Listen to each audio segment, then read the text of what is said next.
Hi everyone and welcome to this new live session about Autograph. My name is François Grassard. I am one of the co-founders at Left Angle and also CCO of the company. And today I am really excited because I'm going to show you a bunch of new features available in the new release of Autograph, the 2024.4, which is available since yesterday. So we're going to talk about motion design and a bunch of new features to animate faster and make your life easier. But we're going to talk also at the end of the show a little bit about VFX stuff because we have a bunch of improvements on some modifier and generator, mainly designed for VFX. So today we're going to talk about the new motion pass tool. We're going to talk about the layout tool and also a new way to navigate into your project named the overview, and a lot of other stuff, such as the interoperability between Autograph and Illustrator, Autograph and Affinity, and also Figma. So let's take a look at Autograph right now and see what is new in this new release. But just before that, I would like to show you the Left Angle website, because to celebrate the new release, we have a really interesting discount with a coupon with 50% off for the new release until May 9th. So feel free to visit the website and use the coupon code to have the discount if you want to buy the new version. So let's go back to Autograph and see what's new in this release. So first thing, motion pass tool. That's something will be easily understandable for After Effects user, because it's going to be really similar, but with slightly some little difference between the two concepts. So let's start by importing this background landscape here and put also a shutter on the top of the stack. And previously in Autograph, when you was able to animate a layer, you don't have access to a path representing the trajectory of this layer. It was possible to create a path using the vector path tool and attach this path to the layer to define the trajectory of this layer, but now it's far more easier. And the only thing you have to do is just simply by creating a keyframe, such as this one here. I'm going to create a new keyframe on position. To do that, I'm simply rely on the list of the keyframe parameters. Is by default it's a position X and Y, and I just have to press the I key, like insert keyframe, to create a new position keyframe. So now I'm going to just move my shuttle on the top right corner of my image, and let's go back to the beginning of the animation and create a new keyframe automatically by moving my shuttle to the left. So now, as you can see, now we have a trajectory which is automatically drawn, representing the path, the motion path of this layer with a lot of dots, each dot representing an image between this first keyframe and this second keyframe. So now I'm going to set my work area endpoint here to play the animation in a loop. I can simply use the control point and the tangent for the control point to define the trajectory of this shuttle.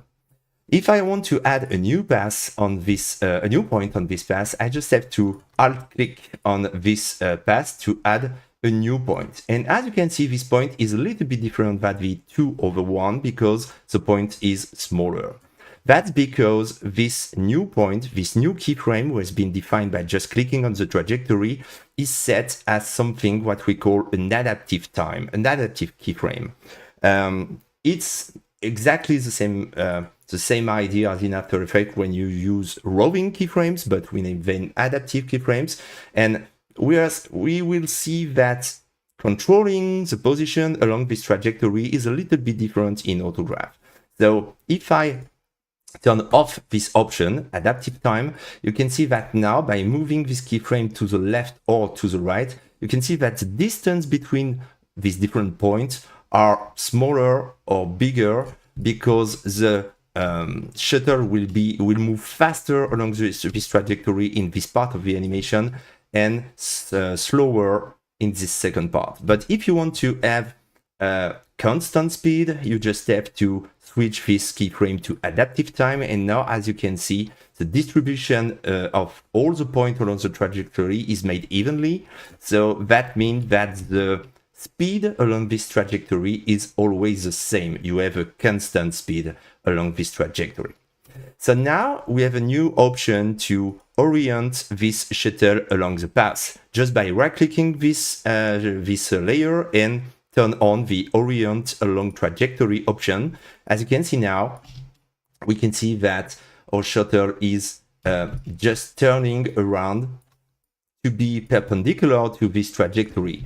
The rotation parameter is not locked, so you can now change this rotation value to minus 90 degrees to have this shuttle moving along this trajectory and orienting along this trajectory depending on the position of the point. I'm going to lock the background just to have a better access to this thing here.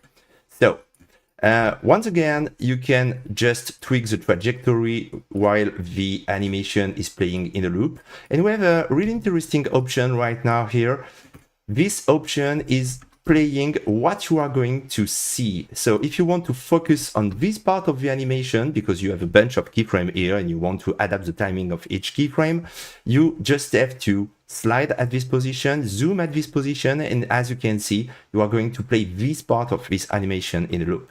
If I move to the right, you can see that now, temporarily, I'm moving in my timeline and just inspect another part of my animation. By turn this option on, as you can see, the work area is now turned off, is disabled. So just by activating or not, you are going to reactivate the work area. Remember that in Autograph, we can have different work areas, for instance, at the beginning and at the ending of the animation, and you can inspect different parts of your animation like so. So I'm going to destroy this second work area to only work with this one. So now I have defined a new trajectory and this shuttle is moving along this trajectory, and I just want to control the speed of this shuttle along trajectory. To do that, I have this new tool with this motion path tool. We will see that it's really important to understand this concept when you work on multiple layers at the same time, because this motion path tool helps you to to tweak the trajectory of multiple layers at the same time. So keep this in mind. But for now, we are only focused on these two options on the top.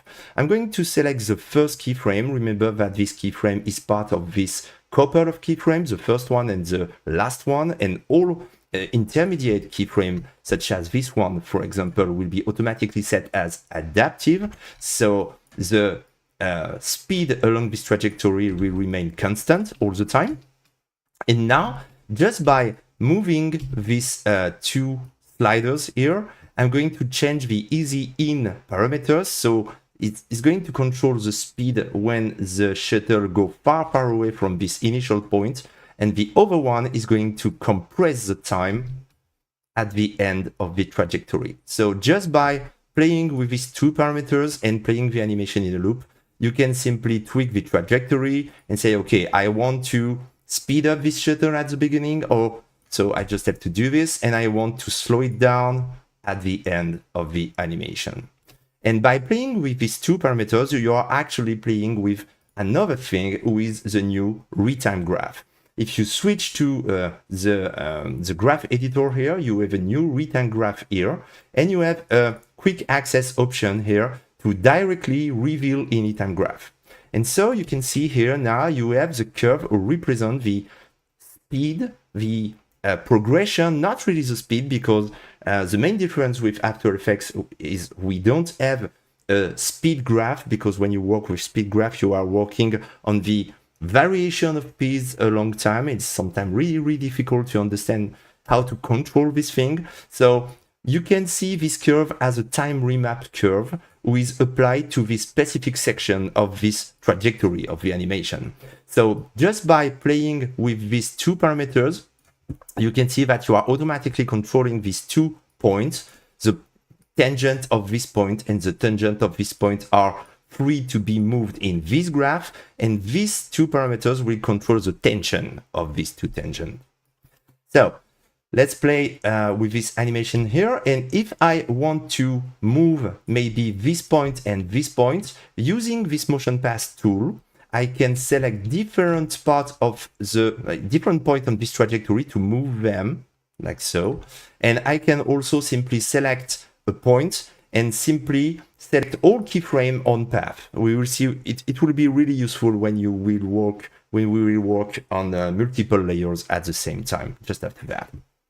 So the goal here is to maybe get back to this one and extend the work area duration. I'm going just to create a new keyframe after this first part of the animation with another keyframe here.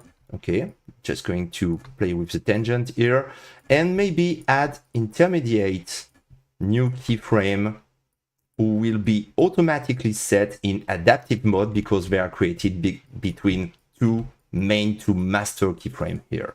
Okay, so now I have my master keyframe who is here and my rotation keyframe who is here. So remember, the master keyframe who is available and visible on the transform line will represent all keyframe applied to transformation such as rotation, scale, and so on. So by just selecting keyframe on this line, by activating this option, you can in one way, just by using one action, you can move all keyframe for all the transform parameters inside this transform section.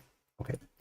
So now because I have two sections in this trajectory, to temporality, different temporality, I can simply get back to the retime graph and say, okay, I want to play with this retime graph for the first part of my animation and the second part of my animation. And if I want to move from this first part to this second part to zoom in, I can just play with this button, these two buttons, who will switch from one part to the previous one or to the next one. And that's where this option is really interesting, because you are going to just focus on the previous part like so. And when you are okay with this, you can focus on the second part. So using these two options with this new option here to play these two buttons with this new option to play only what you are going to see in your viewer, it's a good way to focus on only certain parts of your animation. So that's it. Now you can simply play with the tangent, and as you can see here, you can see that this part is thicker on the trajectory. That means you are going back on this trajectory, because remember, this graph is like a written graph along the trajectory based on the initial speed. It was constant initially. So now you are retiming your shuttle along this trajectory, and so you are able to go back on this trajectory. So if you can also select these two keyframes, or maybe relying on this graph here, I'm going to delete these two keyframes. Okay, and now as you can see, I can also select a preset, because we have almost 50 interpolation curve you can use as a preset, such as bounce here. So as you can see, my shutter is going to bounce like so, and because my curve at the end is you have different options to continue this this movement after this keyframe, and you have also the elastic who will extend this trajectory far away compared to the last position of this keyframe. Okay, so these different options are now make you working faster when you want to animate, because you just have to create keyframes, you just have to define the trajectory, and after that, using the retime graph, you can define exactly what happened along this trajectory. Okay, so that's the main purpose of this new tool here, but we are going to show more in a few minutes about that. So just also just another information, if you have any question, feel free to ask in the chat. I don't have access to the chat right now, but Nadia, who is working with me, is with me in the chat, and will take all your questions, send me your question, and I will try to do my best at the end of the show to answer them as much as I can. If you ever go to the Academy, who is the main hub to learn autograph here, you have a bunch of video here. And if you ever watch a video in English in the Academy, you already know the voice of Nadia, because Nadia dubbed all the video in the Academy. So thank you very much, Nadia, for being with me today. And if you have any question, feel free to ask. So let's try another animation, and this time I'm going to use another images such as these balls here. I'm going to create a new composition, drop all the balls in this composition, and now I'm going to use a new tool who is named the layout tool. And for this, I'm going to simply switch to maximize my viewer, to switch to full screen. And by switching to this tool, you can see you have access to a bunch of options to distribute, to align, to stack, and to mirror. So by selecting all my balls and saying I want to distribute them horizontally, you can define the rules who will be used to distribute this, all these layers.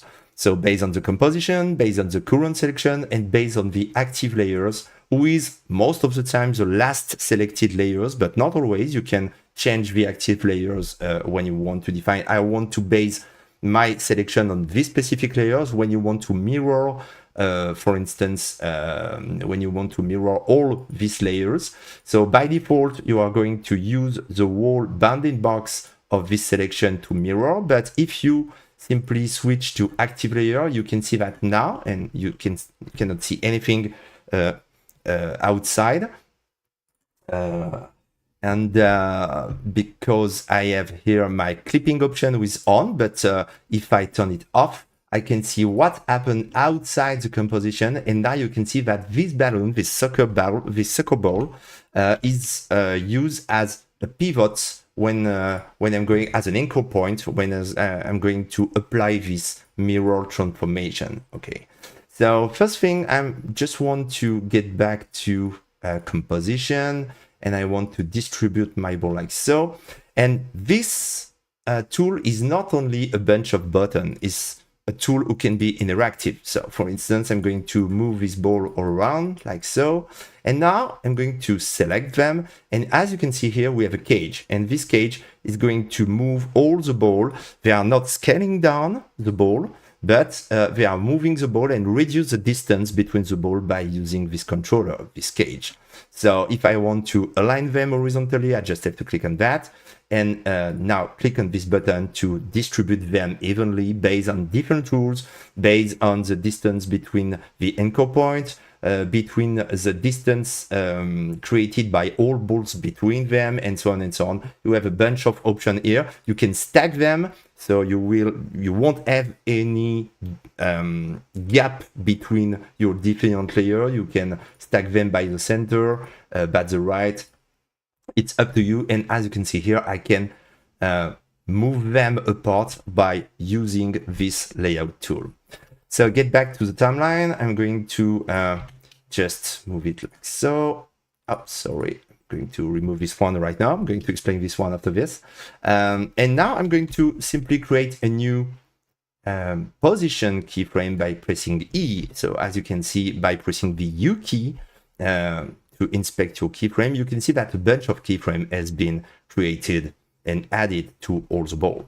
So now I can get back to the beginning of my animation, and I'm going to say I want to push this ball outside the format of my composition. So that's the reason I'm going to switch to exterior, and now I push this ball outside. So now, as you can see, all the bounding box or all these balls are now used to place this ball outside the composition format.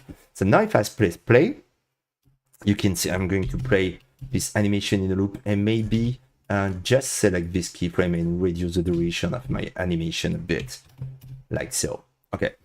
So now you can see that all keyframes are represented in this graph, because all trajectory here are represented according to the selection in your timeline. If you select all layers, you will see all trajectory. So getting back to the motion path tool, you can simply select multiple keyframes at the same time on multiple layers. There's different trajectory, and you can say, okay, I want to maybe change this tangent here to change the direction and the trajectory of this layer, like so. Okay, and now I can select this keyframe here, who are represented at the beginning of the animation. That's the keyframe who have been created at the beginning of the animation. And now I can just change the interpolation type, maybe by using the bounce interpolation, this one. Okay, so now you can see all the balls are now have a different trajectory. You edit them. If you want to move some of them and maybe push them up, you can see that you just have to select all keyframe along path, and now you're going to move them up, and maybe select all keyframes and move it down. Okay, so really simple. You can edit multiple trajectory at the same time without selecting a specific layer to access its motion path. So now I want to time offset all this thing. To doing this, I'm going to use a new tool, who is the new multi-editing tool. So by clicking on this menu, you can see that we have a bunch of different options, and by default you are in uniform mode or relative mode for the case of moving layer in time, like so. Oh, no, sorry, like so.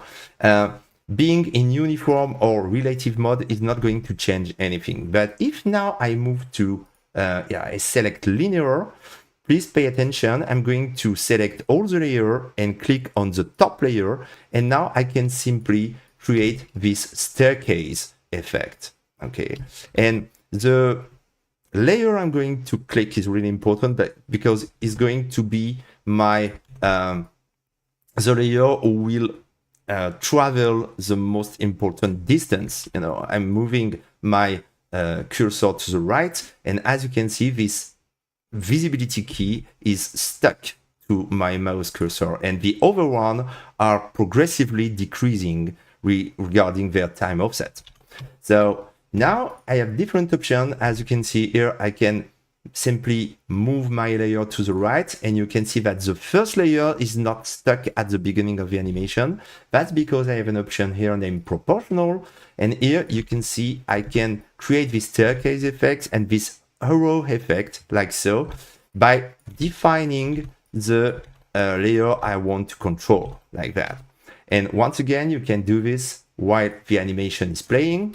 So it's really easy to let the animation play in a loop and do this kind of adjustment live. Different functions are available. We talked about uniform and linear and relative. We have the additive here, who is like the invert behavior compared to the linear, because the over layer will be moved far away on the left. So now the layer you are going to move is the layer you are going to move to the minimum distance. And here I am going to switch to multiply.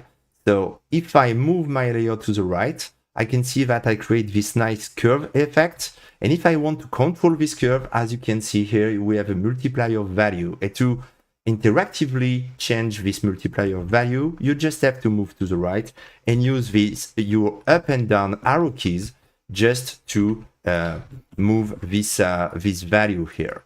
So you have a full control on that. I'm going to move this way. Okay. Oh, okay. I have a zoom in. And I have also a periodic function, and I'm going to just play with this option here. And by changing this curve option, I can also uncheck the sign option, like so.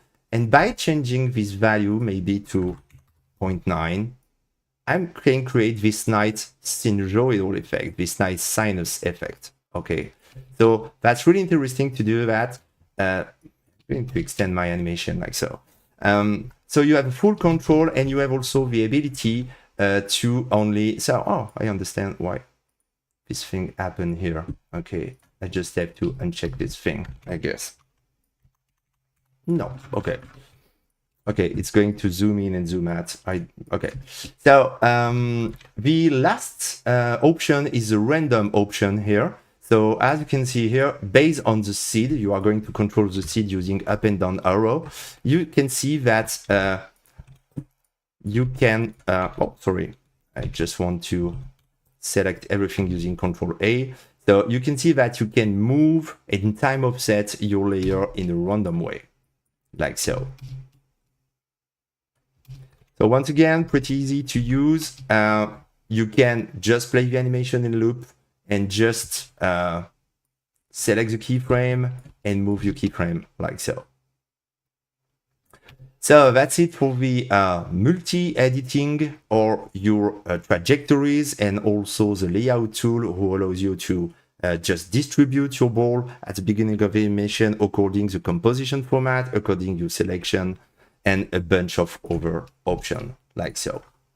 Okay, so if I just want to try this one. Okay, so let's talk about now. I'm just checking my list because I have a list. Yeah. So this proportional editing option is not only available for this for the time offset, it's also available for any kind of parameters. So for instance, I'm going to get back to a new project, creating a new composition, and we have also this new menu here. When you press Q, like quick access, you have the ability to automatically, to really quickly add a new generator, such as a constant, for instance. So keep in mind that by default, when you click on, when you create a constant, by default, it has an infinite side. So it exists outside the limits of your composition format. But you can change this by simply switching to custom and say, okay, I just want to maybe resize this one to 50 pixels to the left and to the right, and minus 300 and 300 pixels to the top and to the bottom. And I'm going also to simply change this value here, just to have a round border, round corner here. So now I'm going to change this color to red, and this Q key can also add new modifier. So you don't have to go to the source and click on this to add a modifier on that. Based on your selection, you just have to click on Q and say, I want to add a U-shift modifier, who will be really useful to change this color. So now I'm going to rename this layer stick and multiply it.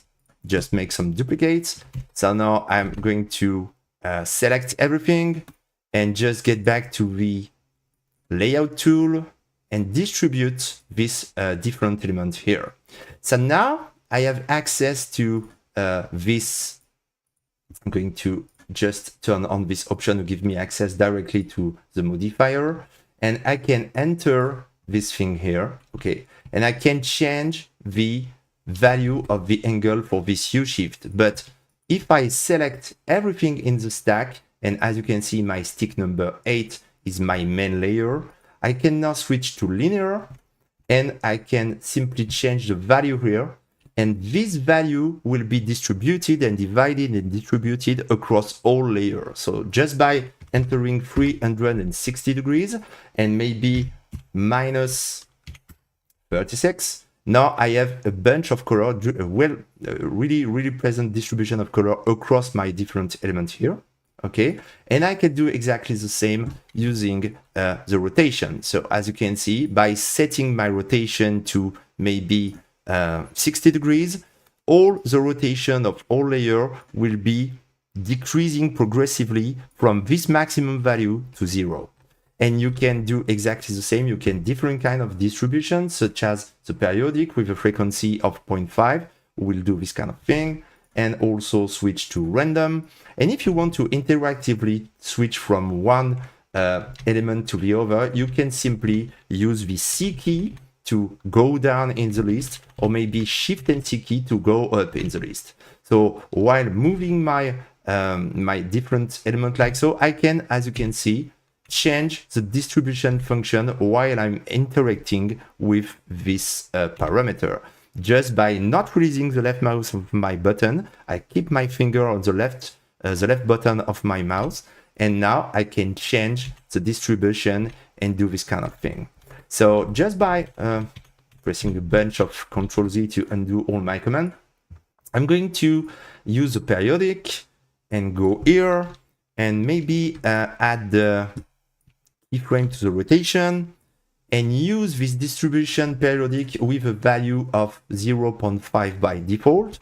So now, as you can see, I have this nice movement, and I can simply take all this keyframe and switch to something like maybe back in both sides. So as you can see, before that, sorry, I have to reverse my keyframe because I go from this position to my final position. So I select all my keyframe and I can mirror my keyframe. So now I go to this initial position with all my stick facing the sky, and now they are moving to touch them like so. So now I can simply select all these keyframe and switch to back, this one. So now they're all moving a little bit to the left or to the right, depending on their initial orientation, sorry.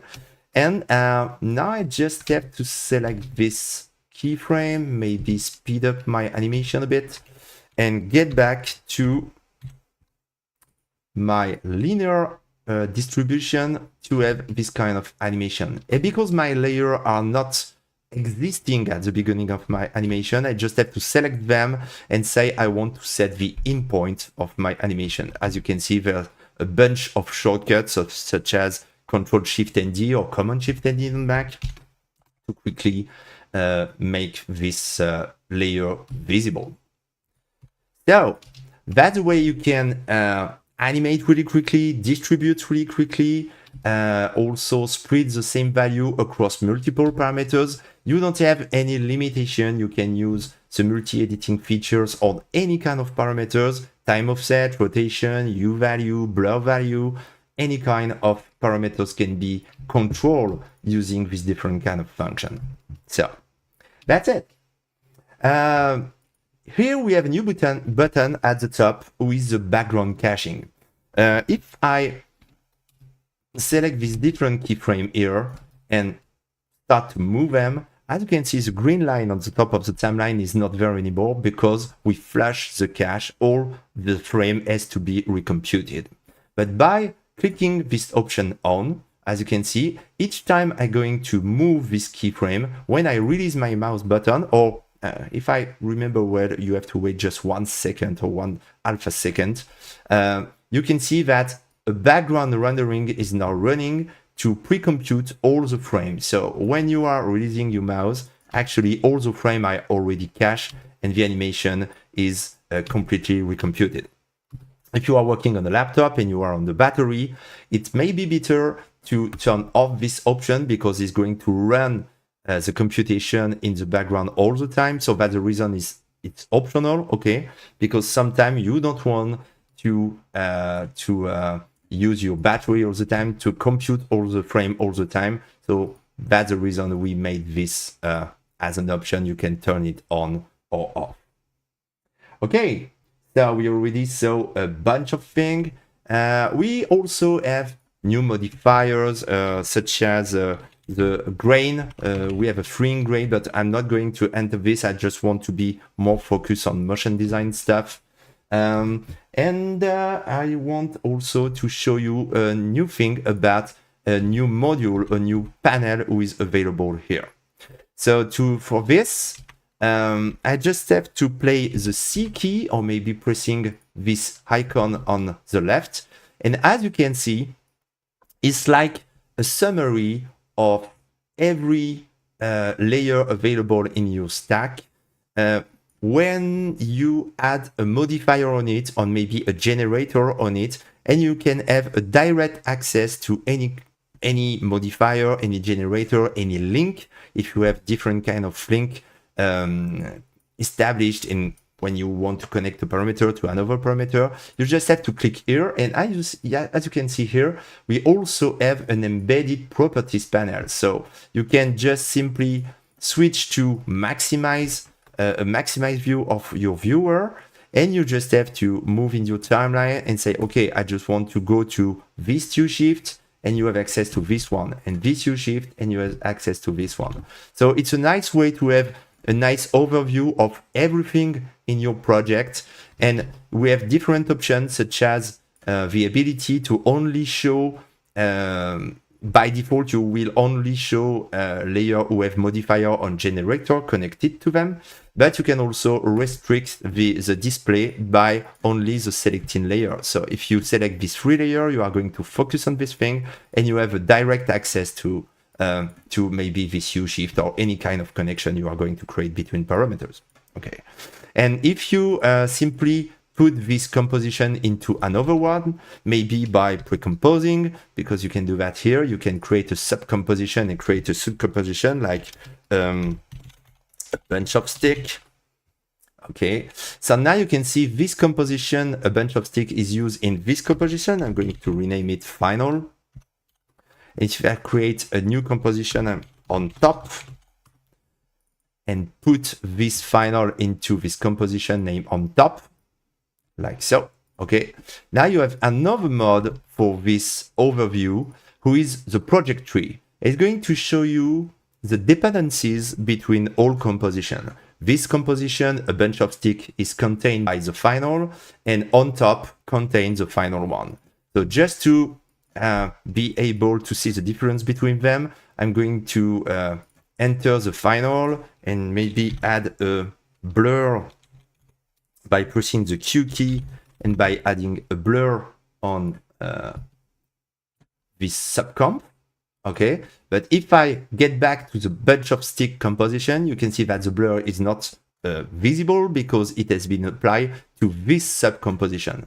So it's a good way to simply go down or go up into the hierarchy regarding the composition dependencies.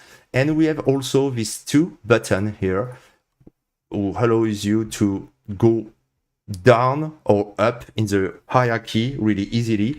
And these two buttons has been binded to the page up and page down key of your keyboard.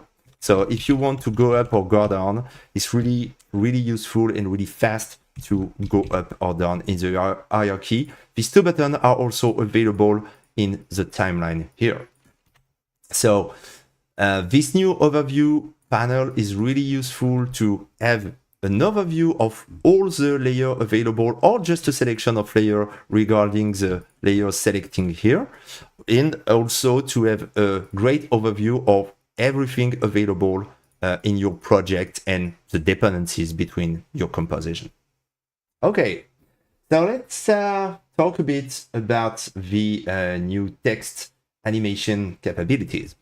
So let's go back to the beginning, such as a new composition. I'm going to create a new composition, and by using this tool, text tool, I'm going to maybe enter autograph. Oh, sorry, a typo. So I want to just center my my letter based on the anchor point of this layer, and also center at the center of this composition by resetting the parameters, the position parameter for this layer. So as you can see, we have this text panel who will help you to define what kind of font you want to use. I'm going to select maybe the NBA, it's a bold font like so.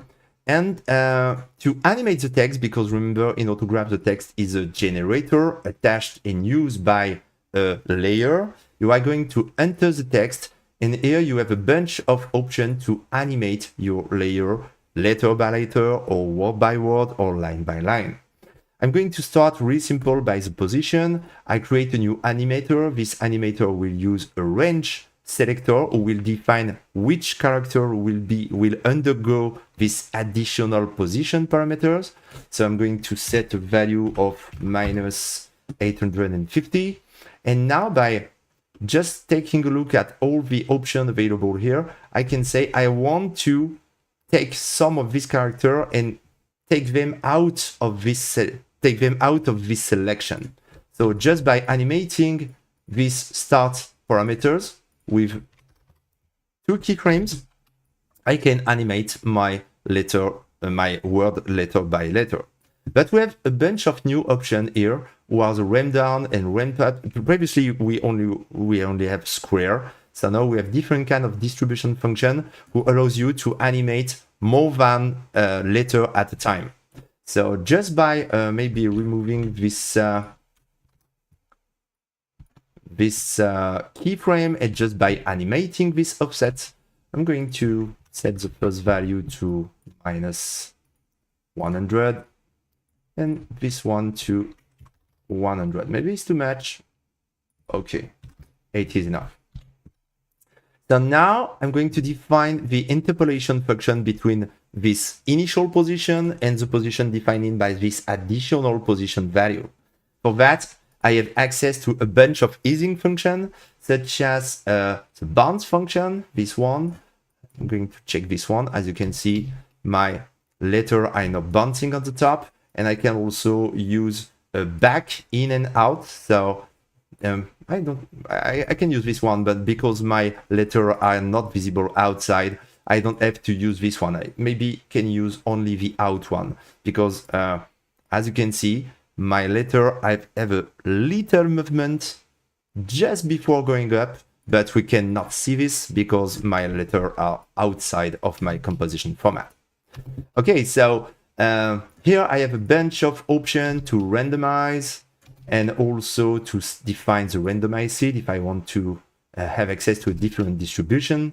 And I can also define a weight for this animator. I can set an amount of -1. So now I'm going to simply reverse this animation, because this value of -150 will be multiplied by -1. So that's a way you can control it. And you can also turn off this animator, and you can also combine it with different animator. You can have more animator than just one animator for this text. And you can also add additional properties, such as the rotation, like that. And I just want to add another animator here. Maybe play on the position.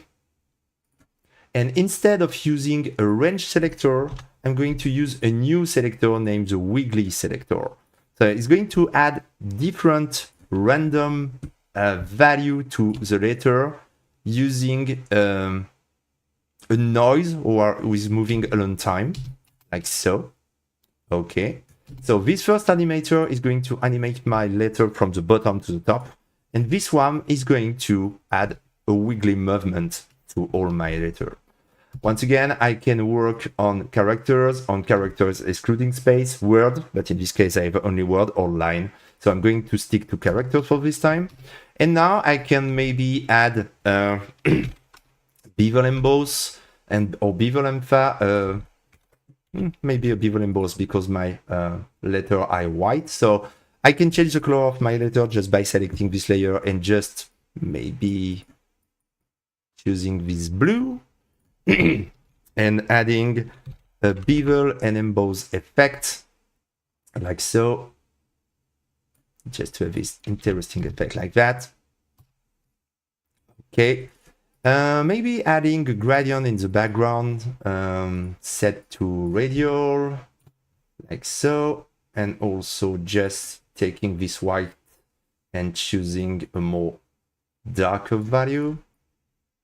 And I'm going to add an adjustment layer, but in Autograph, it's slightly different than in After Effects. You can add an adjustment layer who are not only looking to the bottom of your stack, but you can select only one layer, and you can also change the way you are going to pick this layer.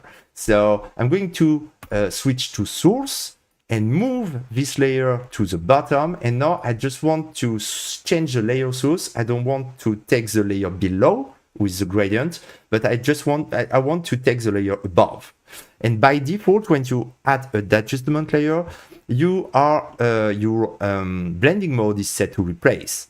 But by setting it back to normal, you can simply move this layer, and as you can see, you have a copy of this layer, a copy without the modifier, because I have here the bevel and emboss effect is not duplicated, but I can also, I'm just going to remove the hint, I can define this copy to take this modifier into account or not. So now I'm going back to this position, and I just want to add a new fill modifier to the adjustment layer. So I'm going to take this one to black. And now, because I have, as you can see, this black element here, if you hide the top modifier, the adjustment layer will continue to create a copy of this this text layer. So now it's more easy to understand what happened under the hood. I'm going to add a new God rays modifier and create this effect, this shadow effect. I have a bunch of different options, such as the ability to accumulate or maybe to create a maximum like that. Okay, so I'm going to, as you can see, we create a bunch of copy of the same layer, and this parameters is going to define the steps, the number of copies, the number of duplication. And I have the ability to not only change the position, but also the scale and also the rotation, like so. And maybe reduce here the opacity of each duplicated layer. So now I can take my autograph layer back and maybe play a little bit with this rotation. So that's the way you can easily and quickly create animation text and create this nice shadow effect behind it. So that's it. I hope you enjoyed these new functionalities.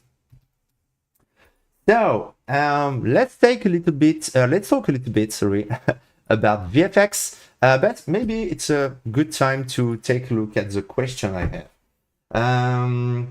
Can we have a quick rundown of the responsive design feature and if it's possible to export an open source template for use in popular NLE? Okay, so I'm going to answer the question about NLE. We are working on a plugin. It's not ready yet, but we are working on a plugin for Resolve and potentially also for over NLE to be able to take an autograph template, an autograph project, and directly render this template inside the editing software. So that's our goal, and we are working on that. So we will communicate about that pretty soon, I guess. So, and you have a question about the responsive design and adaptive feature. Yeah, we have a bunch of functionality about that. The goal is just to define if I am gonna take maybe this this background and this shutter here. Okay, I'm going to improvise a little bit demo about that. I'm going to put this shutter on top here. And when you create a composition in Autograph, you are defining an initial format. Okay. In After Effects, when you want to change the format of a composition, you have to do that for the composition itself, and you are not able to create variation of the same composition. You have to do copy, you have to duplicate this composition to change its format. In Autograph, when you create a composition, you define an initial format, and at any time, you can change this format and override this format in different way. You can change the initial format, or you can say, okay, I want to have exactly the same composition, but this time in 4K. And everything is going to be recomputed according to this initial format, the position of each layer in this initial format, the radius of a blur in this initial format. So for instance, I'm going to add a blur on my shutter, like so, not a bilateral blur, but a regular blur, or maybe a defocus. I love the defocus a lot. Okay, so as you can see, I set my defocus value, my defocus radius to 50. So if I would like to create a 4K composition, in most cases, I have to multiply this value by 4 because the definition is 4 times bigger. But in this case, I just have to say, I want to switch this composition to 4K, and everything will be recomputed based on this difference between the initial format and the overridden format. So that's a first part of my answer. You are able to change this kind of thing, to change the resolution dynamically and to render multiple times, several times the same composition by changing the format and changing the resolution at render time. Because this override function is also available when you are going to render your project. So you can say, I want to have a render instance and I want to override this format at render time. And if I have another render instance, here I'm going to press this plus button, I'm going to do the rendering twice, but for the second time, I want to change this format. So that's the way you can have only one composition and have different variation of the same composition. Second part of my answer. Each time you place a layer in your composition, so first remember the 0, 0 in Autograph, the origin of the, composition is the 0, 0 coordinate, for a layer is always at the center.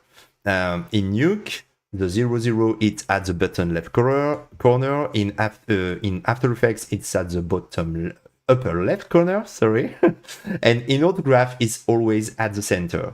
So if you change your format and if you change the aspect ratio of your format, the center will always be the center. So there's no change at all. Okay. So third part of my answer, because it's the third part now, you can use generator to define relative positioning. For instance, I'm going to add on the position of this shuttle an anchor to composition generator. So this position, defined only by value, by number, is going to be replaced by these generators who have different behavior. And say, I want to place this shutter on the left of my composition format, based on the left of this shuttle. And we're going to rely on the bounding box of this shuttle to define exactly where to place it in the composition. So now, based on this initial composition, I can simply add a matte modifier to add a margin between the left border of my composition and the shuttle itself. Without any expression, I create a relative positioning. And now if I switch to another composition and another format, as you can see here, I switch from 16:9 to 4:3. You can see that I have exactly the same amount of pixel between the left edge of my composition, and the shutter itself. But you can see that I switch from Full HD to a smaller resolution. That's because we have rules who scale down everything and, as I said, change the radius of blur and things like that. So you don't have to do anything. You just have to manage the relative positioning and maybe the relative size of this shutter according to this initial format, and everything will be recomputed live. I hope I answer your question.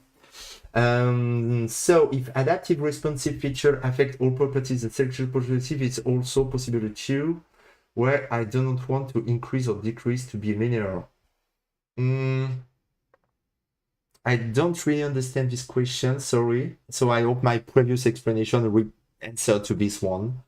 For this auto-oriented feature in After Effects, it includes a hard jump in rotation at the last keyframe if the angle of the motion is different to that the orientation issue in similar in Autograph. Okay, so the question is, if I have, I'm going to play with the shuttle because I have the shuttle for that.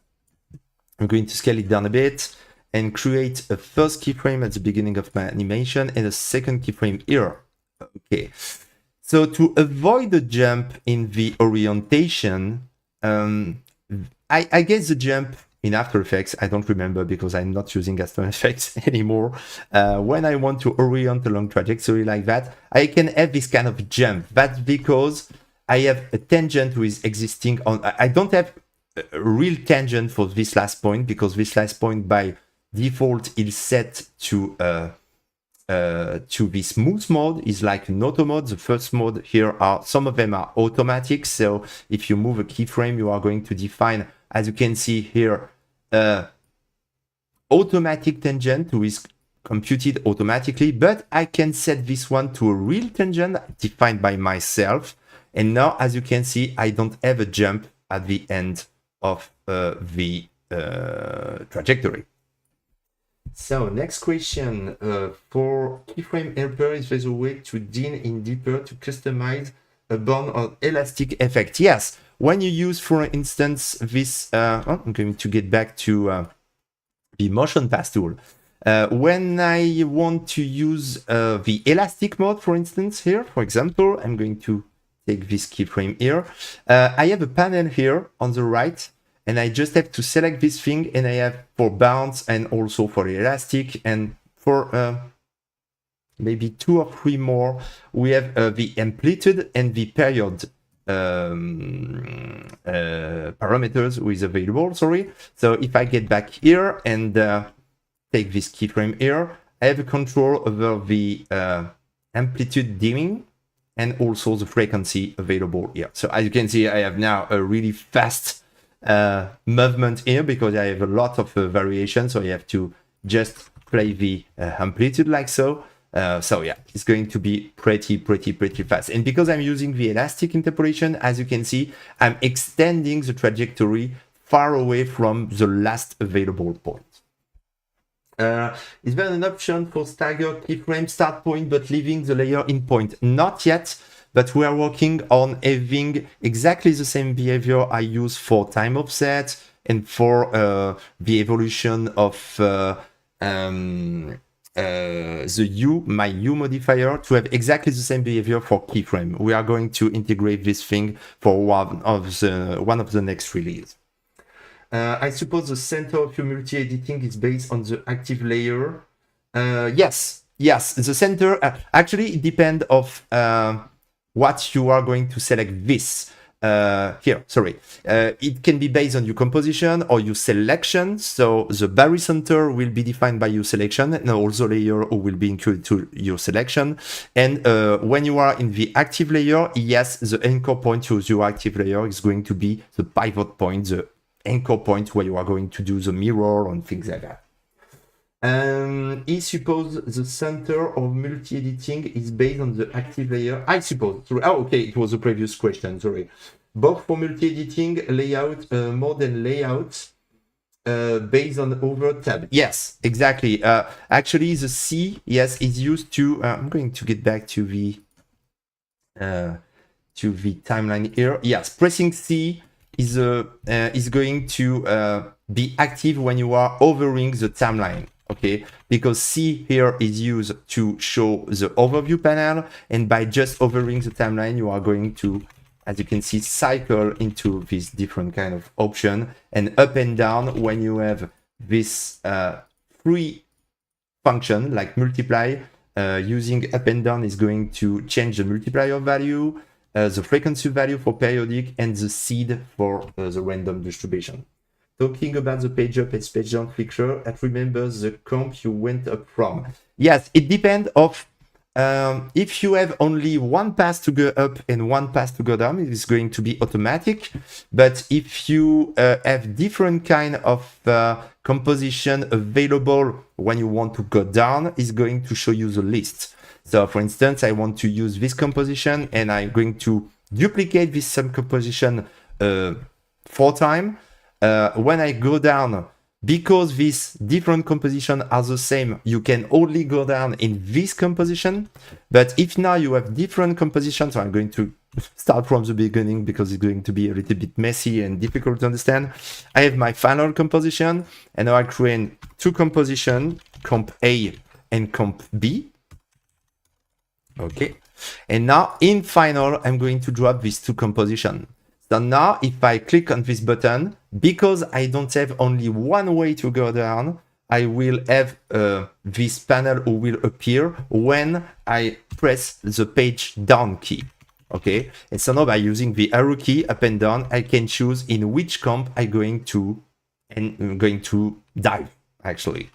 So that's something you can see here when you use the project tree. You can see that in final you have comp B and comp A, and if you simply duplicate the comp B, okay, you can see only one time comp B because comp B and comp B2 are pointing to the same composition. Is there vector morphing? Cavalry has a neat morphing tool to turn any shape into another. We can do morphing using shape, but I'm going to talk about shape in a few minutes because I'm going to talk about interaction and interoperability between Illustrator, Affinity, and Figma and Autograph. But just to answer your question, I'm going to draw a shape like that.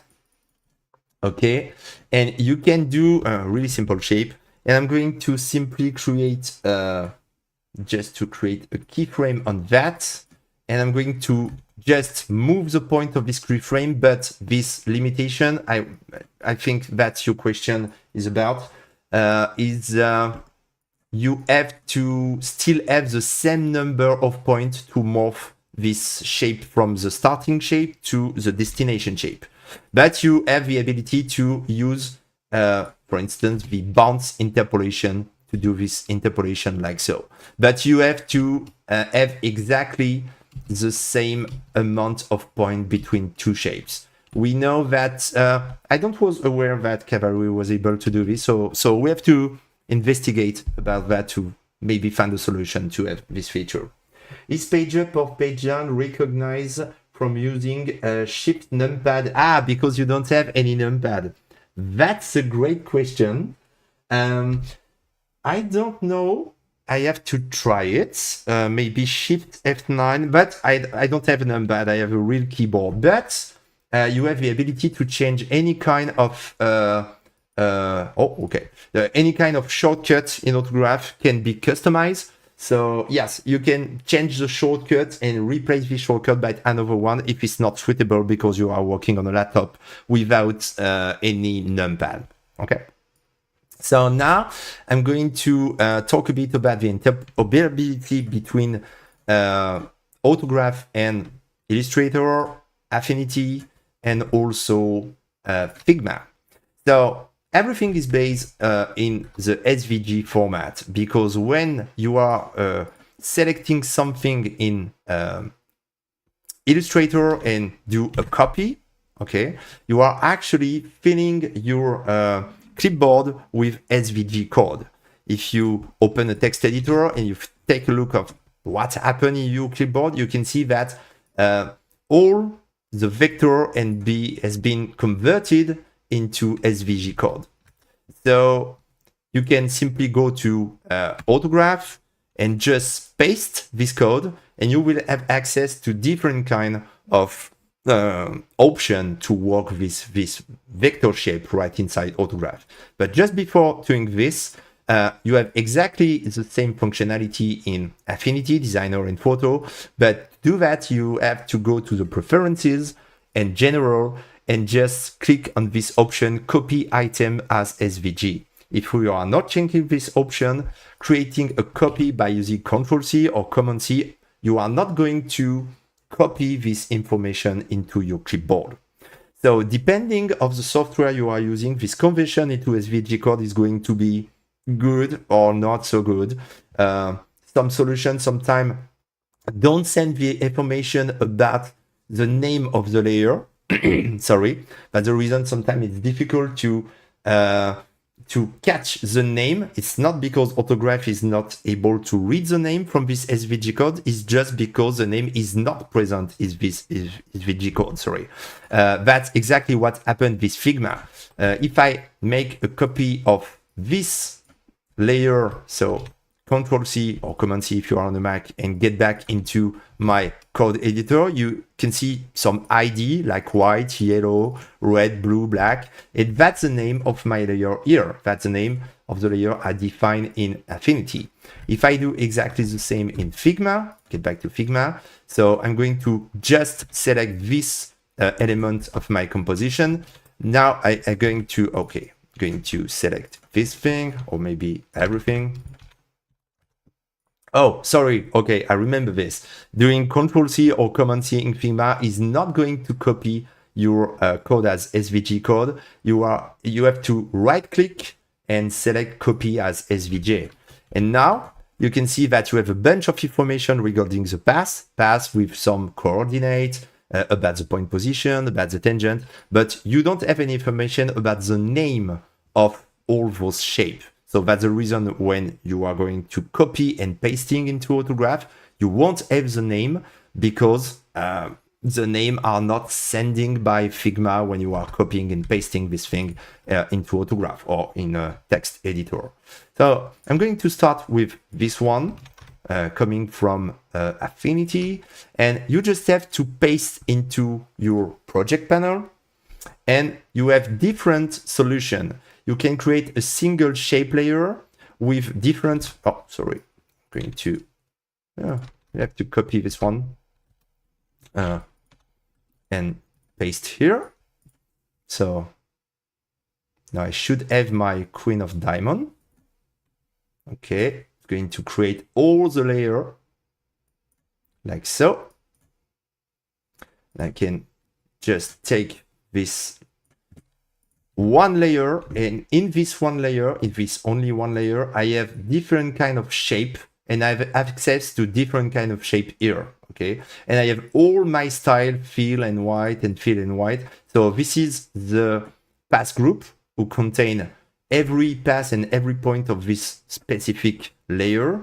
If I select maybe the blue one here and switch back to the path tool, I can see I have access to any point and I can animate this different point. But remember, I have only one layer and I have a bunch of paths and style only into one layer. So it's not maybe the best way to animate things, but it's a good way to have only everything packed into one layer. So now if I want to get back to maybe this view and select the black as this one, I'm just going to set this one to ignore. You can see that this vector path and this vector tangent and this vector point are not using anymore. And this fill style is used to draw this path. And now I can simply maybe add the trim path modifier to play with this group of points and this group of paths. And I'm going to maybe switch to separate paths to have this kind of animation, and switch to alternate and play with the offset. So as you can see, I can directly animate everything based on this set of a group of paths and style. But I can do something different, maybe by I'm going to simply get back to my Illustrator composition. Sorry. Okay. So now I get back to. I'm going to close my application, even if nothing is available here, and create a new composition. Oh, sorry, I don't have to create a new composition.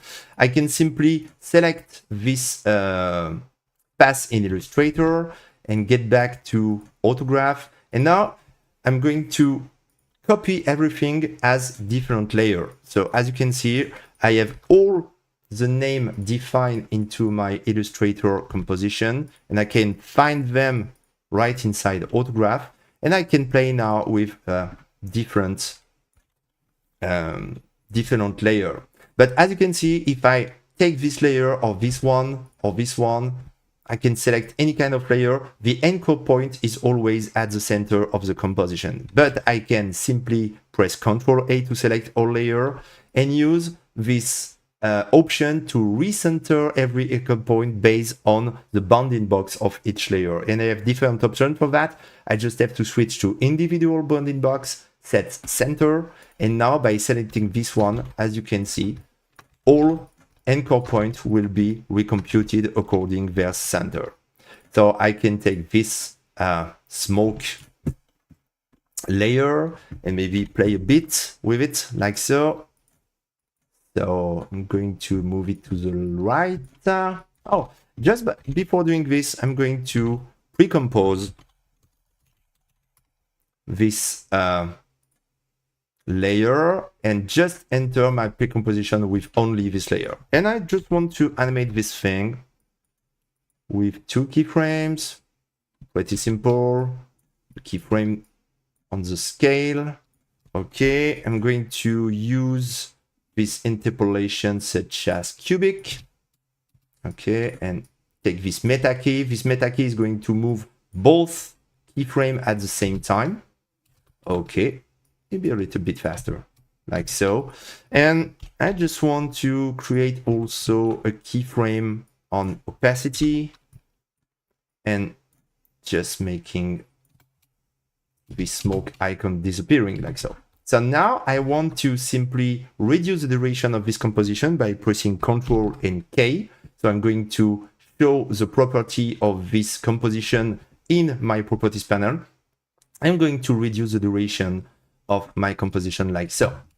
So now if I get back to my final composition, I'm going to rename it. Okay, you can see that this composition, this sub-composition smoke, is ending right now, but I can extend the lifetime of this composition and I can define the behavior to define what happened after this endpoint. And instead of continue, I'm going to switch to loop. And now, as you can see here, I'm going to loop this composition to the infinity. I can even select the visibility key here and say I want to delete this last visibility key. And now this layer will be visible forever. So remember, in Autograph, visibility key is not in point and out point. You can make a layer visible and not, and create a new keyframe to make it visible again and not again, and so on and so on and so on. Okay, so you can do this like so. So it's going to be visible and not visible and visible and not visible. Okay. So just by removing this last keyframe, I'm going to just push this end visibility keyframe to the infinity. So now I don't have to care about the lifetime of this sub-composition. I can increase the duration of the final composition. And as you can see here, I don't have a limit, a time limit to this composition. So that's the way you can do this kind of cycle animation.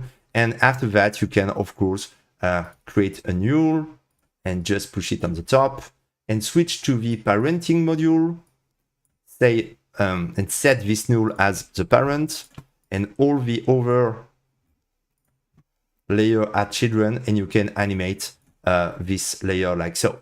So I don't want to go too far into this example, but just to show you how you can cycle an animation using set composition. So last example, I'm going to this time send information from Figma, and I just want to maybe be focused on this part. So once again, right click and copy code as SVJ.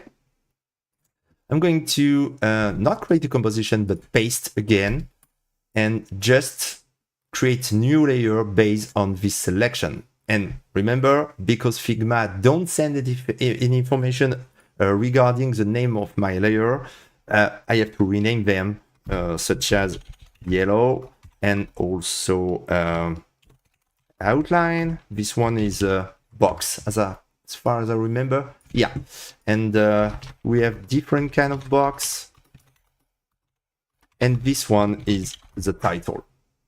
Okay, and once again, I'm going to select everything, because if I want to animate this small dot here, this small square, the anchor point is not replaced at the center of the bounding box. So I just have to press Ctrl A to select everything and say I want to recenter everything based on each individual bounding box.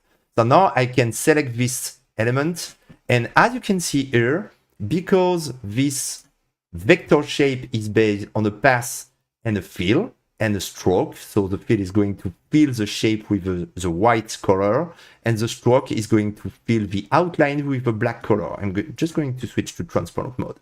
Here I can have in the stroke style an option to say I don't want to scale the stroke with the scale of the layer.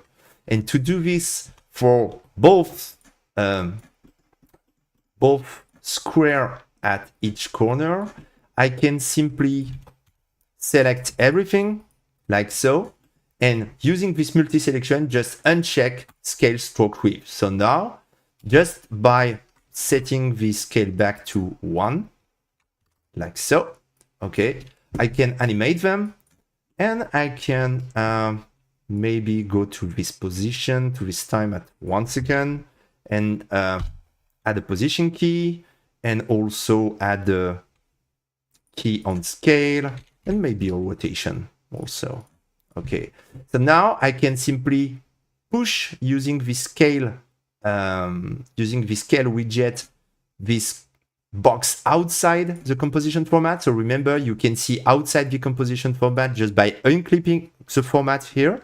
And now I can switch to another mode. I'm going to scale every layers, but using their individual origins. So I'm going to now scale them up like so regarding their anchor point. Can we do math in property now? Yeah, yeah, exactly. Yeah, I'm going to show you. I'm going to show you right now using another composition. Yes, we can do math, and we can also do. Oh, sorry. Okay, I'm going to switch back to this composition.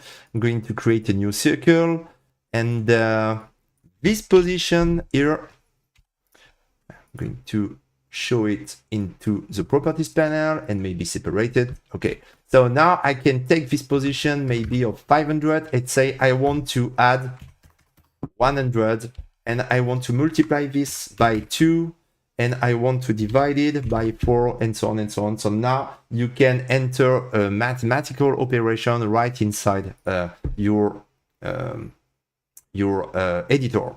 And you can also type some, oh, I don't remember, it's a math.py. you can enter, okay, math, pi with a capital I.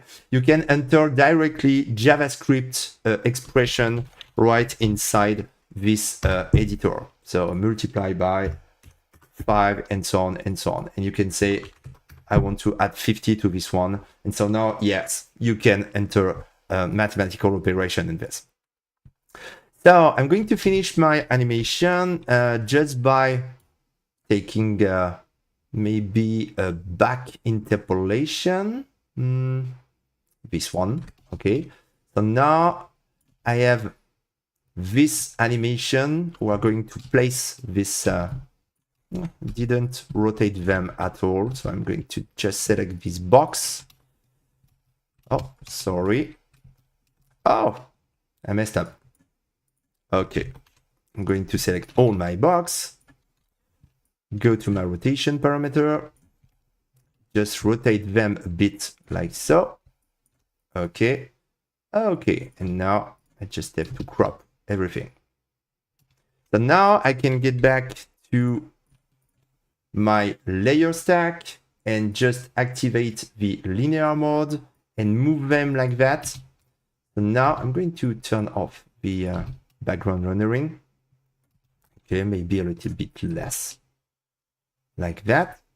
Okay, and I just want to animate the yellow box and the outline by scale down. I'm going to switch to back, and by selecting this, I have the overshoot value here. So that answers one of the questions previously asked about how to control this kind of interpolation. We saw how to control the elastic and the bounce interpolation, but we also have this kind of control for the back interpolation. I'm going to copy and paste this to the outline. Okay. And now I'm going to finish by maybe adding gradient in the background. I'm just going to close this one and enter the gradient option. Switch to radial. I can also use a widget here. I don't have to change the value here. I can use a widget for that. And I'm just going to take the white down a bit, like so. And once again, I can maybe add an adjustment layer. I'm going to name it copy yellow. And say I want to create a copy of the layer above and change the blending mode to normal. So now I have a regular copy of the layer just above, like so. And now, as you can see, there's a copy here. Just going to remove the hint. And I can add, once again, a God rays. I love this effect because you can create this night shadows effect and switch to minimum, and also add a fill modifier. Just turn it black, maybe before the God rays. Actually, we don't care. That's exactly the same result. And oh, and I had a crash. Oh, okay. Yeah. But okay, a good demo is always with a crash. So I'm going to. So I was able to just to finish my example. So just adding the shadow in the background and so on. Okay. So I have a question. Oh, my curious regarding changing the canvas size in Adaptive Functionalities. Wanted to ask if there is a way to override this linearly. François shows when changing the canvas size, a blur change in a linear manner, in the previous canvas size. I think I understand the question is how you can control the blur radius regarding the canvas size. Now, if you scale down or if you scale up, I'm going to get back to my landscape and shutter example. I'm going to put my shutter here and just add, once again, the focus with a value of 25, like so. If I scale down, if I override the initial format, maybe to HD, to 4K, or to 8K, as you can see, the radius is going to be visually the same, but under the hood, we are actually changing this value multiplied by the difference between the initial format and the destination format. So that's the way it works. And if you want to control this defocus based on the composition width, for example, you can do this like so. You just have to add a composition info generator here based on we're going to get the width or the height on the aspect ratio and so on based on inject this value into the defocus. So as you can see, it's going to be a huge value because I am in a composition in Full HD, so 1920. So I can simply multiply this value by a factor or maybe add a matte modifier behind this. And so as you can see, now this value is based on the width on the current composition. So if you change, even if you change the initial value here, you are going to, when you increase the size of your composition, you're going to increase the defocus radius. So that's the way you can control any kind of parameters based on composition width or composition height, and you have a bunch of different options here. Once again, here it's pretty handy to rely on the overview because I can have a direct access to the composition info, so I don't have to travel my hierarchy to go up and down into my hierarchy. I just have to take a look at the overview, and I can say I have a shutter, I have defocus add as a modifier on the source, and I have a composition info connected to the defocus value. So just by clicking here, I can navigate to my composition and say I have access to width, height, larger size, smaller size, diagonal, aspect ratio, picture aspect ratio, frame rate, and duration. Okay. Okay, I have a question. Okay, I go back into the list. When working on brand assets, sometimes the adjustment when working in the brand asset of different canvas size may not be linear. I don't think I understand the name linear and what you mean by linear. Maybe you mean that, okay, if you go, okay, I'm going to try an explanation. Let me know if I'm right, okay? When you want to go maybe from Full HD to an aspect ratio of 4:3, you don't want to have a linear conversion between this source format and this destination format, but you want to create a curve between them to describe the evolution of the parameter based on a curve. So if it is your question, my answer is you can add a modifier on numerical parameters, such as this one. I'm going to do that on scale or maybe on position once again. If you want to go from this, I'm going to just focus on one parameter. I'm going to simulate this using keyframe like so, okay? And I can add a remap curve modifier who will define the transition between your initial value and your destination value using a curve. So by doing this, you can simply rely on this curve and define this value in a non-linear way. Okay, so if you do this, you are going to go from the initial position to the final position using this curve. So I think that was your question, and I hope I answered your question well. Also, property value. Oh, okay, I missed question. Thank you, Nadia, for just striking the question one after the other, so I can keep track of all questions. Also, would it be good if this property value shows the change value and not the value based on the erosional change? Actually, if we show you the final value, it's going to be maybe difficult to keep track of what was the initial value, because actually everything is done under the hood and you don't have to keep track of this. The only thing you have to manage is the relative position or relative size or relative whatever, depending on the parameters you want to drive based on these properties, composition format, composition size, duration, and so on. And the system is made to make this conversion on the fly automatically. But by using this thing, this kind of remap curve, you can control the interpolation between these different states. So, okay, does anyone have experience using Red Giant plugin with Autograph? We support, I'm going to finish on the website, it's listed compatible because Red Giant tool is OFX. Yeah. Autograph is compatible with all OFX plugin.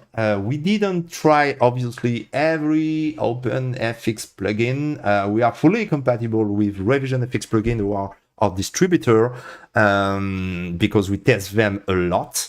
And we have to test more. If you have a lot more feedback on this kind of plugin or specific plugin, please let us know.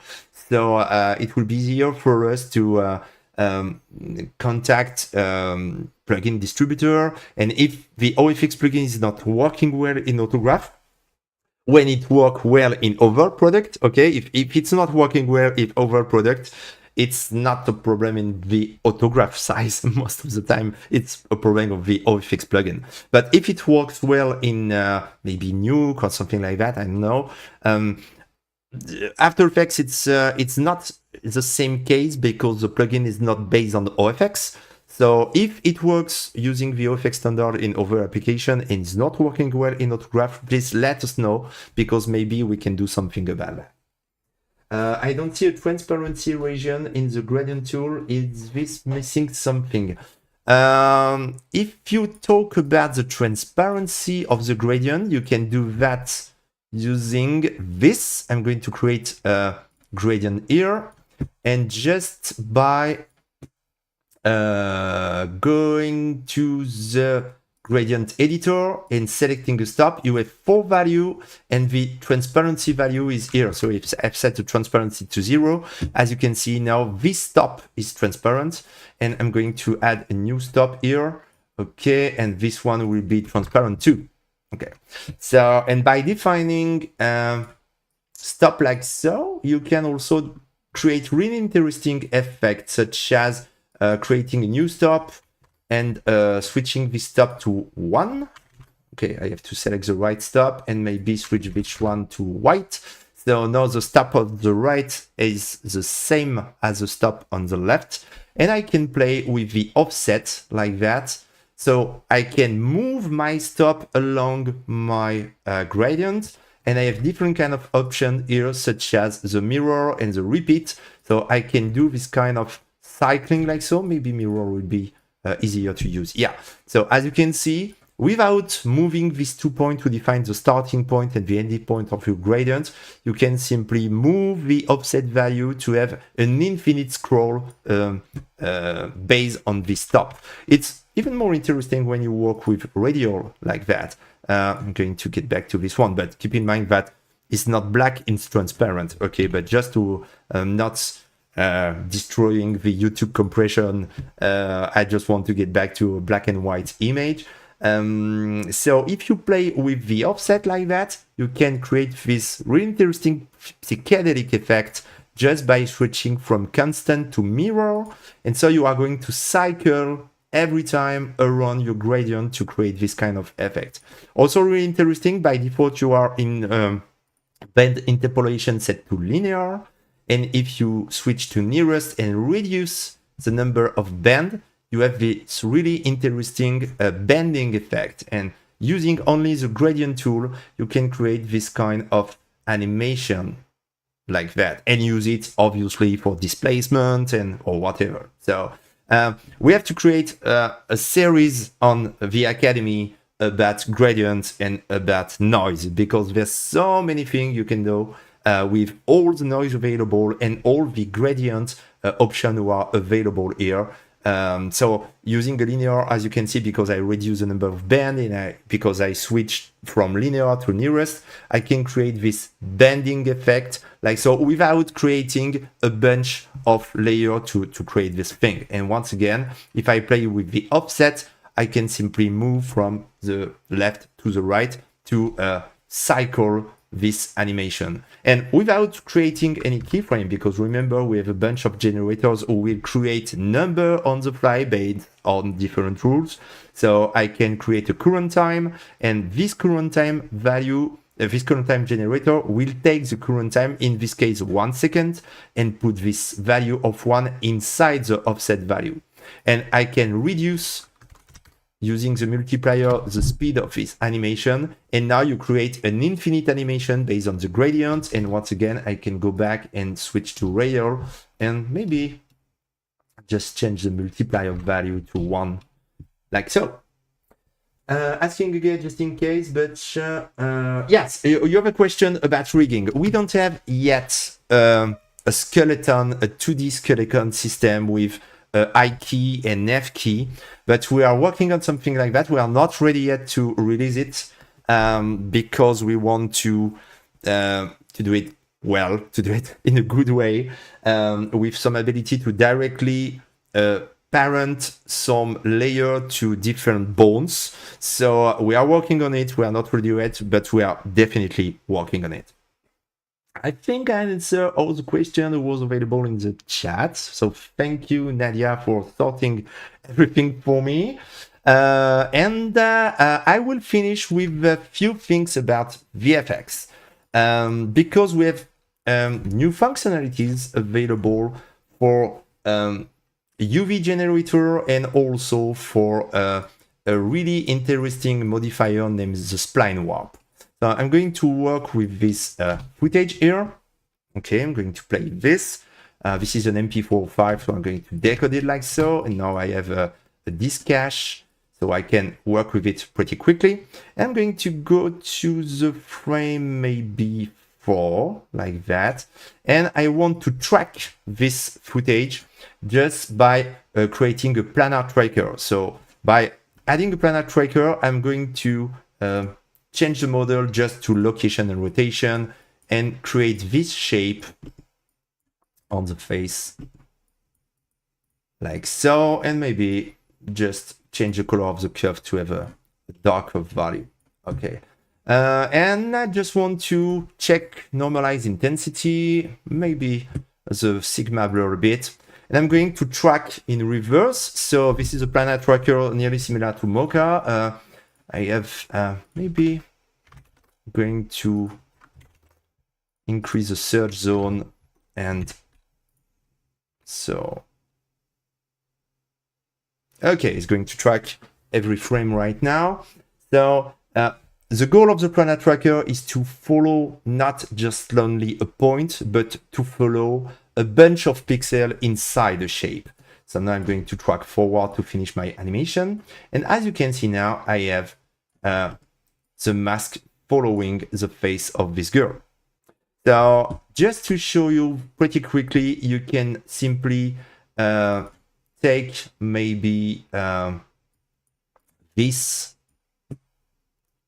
bruise and say, okay, based on a reference frame, because I'm going to select this reference frame here with the starting frame I defined to track my sequence. I'm going to define this frame as a reference frame. And now based on this reference frame, I just want to place this bruise. Oh, I'm going to lock this one. Okay. Want to place this bruise on the forehead of this girl and maybe switch to overlay and reduce, okay, reduce the opacity.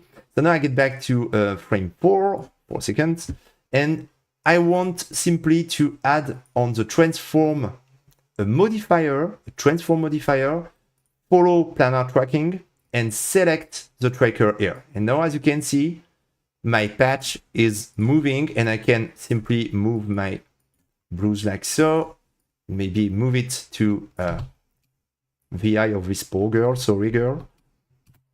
Okay, so now I remove the bruise because I want to do something else.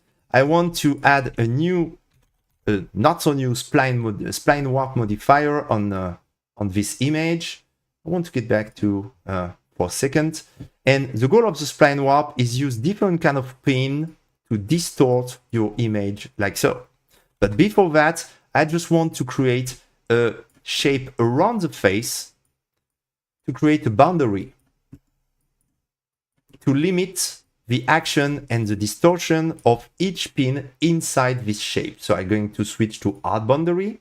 And now, instead of letting this art boundary at the same place all the time, I'm going to just creating a follow track, just adding a follow planar tracking modifier on the transformation. And now, as you can see, I'm going to have this moving shape around. So obviously I can animate this shape using shape key and just adjust the shape along the time. But I'm just going to use this basic shape for now. And I get back to just add a pin like so. As you can see, the distortion is now limited to the boundaries around. I'm just going to just turn it on, off again, and move it like so, and maybe play with the mouth. And because I previously tracked something, as you can see, everything is now following. Okay. So instead of using maybe single pin, like so, I'm just want to play with spline warp. So spline pin. The spline pin are made to simply create a shape around the eye, like so, and now create a target shape. And we are going to morphing from this shape to the other one. And we have, for each pin, we have a local warping factor. And we can, for instance, invert this. So I have maybe to smooth all the tangent a bit, like that. Okay. And now I'm going to play with the local warping. As you can see, everything is following now the movement of the head. So just by changing the local warping factor, I'm going to get back to this one, okay? So, poor girl. So just by changing the warping factor for this one, and maybe also inverting the global warping value, okay? I'm going to push different area of this image from the top to the top to the right, depend of what you want to do here, okay? And maybe also increase the resolution to have a better result. But as you can see, Now the tracking is down and the different pins are placed all over the face. So I don't have to compute anything. It can be played in almost real time. So that's the addition for this new version, the ability to connect a planar tracker or point tracker to the spline warp to be able to connect this different pin to this tracker, and so this pin will follow the movement of the head. So let's finish by a UV generation. Remember, I start with I also already demonstrate this thing in a previous slide, but we have a new optimization for this. I'm just going to save this project on my disk. Just going to get back to this thing here and just remove the motion vector directory because it has been previously created. Okay, because by adding this modifier on my face, I'm going to create intermediate file stored on the disk, and by default, this file will be stored just next to the project is saved. So just want to create a new composition named Additions and drop it on the top of my composition, but be careful. Beware that the definition of this footage is not full HD, is 1920 by 8 and 55, sorry. So I have to adjust the composition format to the same definition. I'm going to rename this one final. So now I get back and I just want to maybe add a grid to this composition. So now, as you can see, I have a grid on the top of this layer, and I'm going to define a reference frame once again. So I just want to maybe define this reference frame here. So 2 seconds and 2 frames, and add a UV generator on this subcomposition. Set the motion source as the video itself. And now I'm just going to switch to maybe this motion estimation algorithm. I'm not going to explain everything because there's a bunch of parameters to optimize the detection of each pixel. The ghost is simply to track every pixel or almost every pixel in this footage. So as you can see, Autograph is computing motion vector and UV map at the same time. So if I take a look in the background, now I have a motion vector directory, and we can see new files are creating more and more and more and more. Some of them are named MV, like motion vector, and some of them are named UV. So the goal is to create motion vector images along the way for each frame, and then accumulate this motion vector based on the target, the reference image. And that's something which is not done correctly in my case, because the reference image is still set to the first frame, so we don't care. I had to set the current time to this specific frame, but actually the current time is not set to this specific frame, so that's not a big deal. The most important to understand is, as you can see, we're going to have a distortion of this grid based on this the movement of each pixel. So going back to the addition, the only thing I have to do is to simply get back to the addition composition and import few, maybe bruise, like so. Enter the addition, drop a bruise here. Okay, get back to the final. And as you can see here, we have no distortion of this composition based off the motion of each pixel in the original video. So just going to move this thing here and get back to final, switch the blending mode to overlay. Okay, and reduce the opacity. Okay. Now everything is going to move according to the movement of each pixel, depending on the time you want to take to do the computation. You have to tweak the parameters. In this case of the demo, I want to do it pretty quick. So as you can see, some distortion are pretty strange, pretty weird around the mouth. But if you give more time to your computer to analyze all pixels in a better way, you will be able to have really precise deformation. And after this, I have to enter the addition again. And as you can see, I can add more bruise on the face like so. Okay, maybe on the forehand. So once again, the deformation is not too great here because I need more and more time to compute the motion vector. So, but between this kind of tool and also the spline wrap, who can be connected to tracker and planar tracker, you can do really interesting shot pretty quickly just by doing the computation when you start your project, and use your UV map just to take a look at what happened under the hood, behind the scene. You have a bunch of motion vectors who are computed.